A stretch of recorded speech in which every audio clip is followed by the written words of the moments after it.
මෙන්න දැන් ලැබුණු විශේෂ පුවතක්.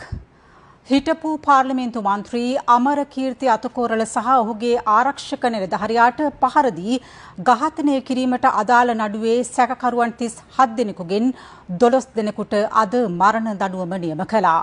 තවත් 23 දෙනෙකු නිදොස් කොට නිදහස් කෙරුණු අතර සිව් දෙනෙකුට මාස 6ක සිර දඬුවම් නියම කෙරුණු අතර එය වසර 5කට අත්හිටුවා තිබෙනවා.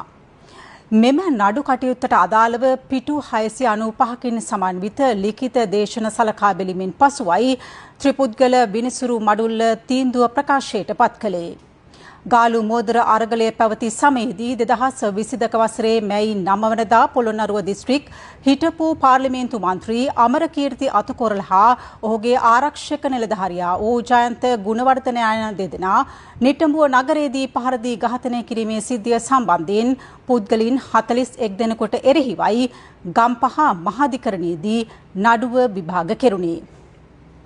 ඒ සහන් මාපා බණ්ඩාර රශ්මි සිංගප්පුලි හා රසන්ත ගොඩවැල යන මහාධිකරණ ත්‍රිපුද්ගල විනිසුරු මඩුල්ල හමුවේ. මෙම පිරිසෙන් 13 වන හා 31 වන විත්තිකරුවන් මියගොස් ඇති අතර 39 හා 40 වන විත්තිකරුවන් අධිකරණය මගහැර සිටියේදී නඩු විභාගය පැවැත්වුණා. ඒ අනුව අද සැකකරුවන් 37 දෙනෙකු අධිකරණය හමුවේ පෙනී සිටියා.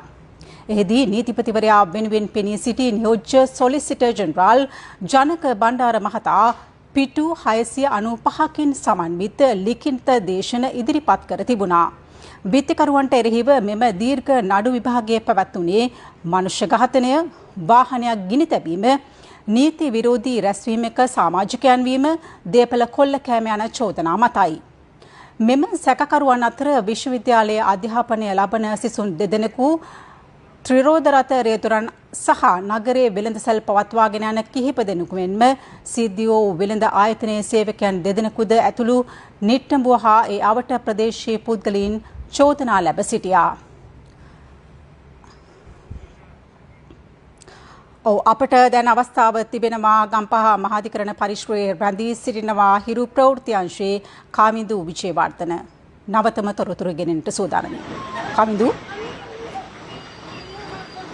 පාර්ලිමේන්තු මන්ත්‍රී අමරකීර්ති අතකෝරාල මහතා සහ ඔහුගේ ආරක්ෂක නිලධාරියා මහමගදී ඝාතනය කිරීම සම්බන්ධයෙන් වූ නඩුවේ තීන්දුව තමයි අද දින ගම්පහ ත්‍රිපුද්ගල විශේෂ මහාධිකරණයේදී තීන්දුව ප්‍රකාශයට පත් කෙරුණේ.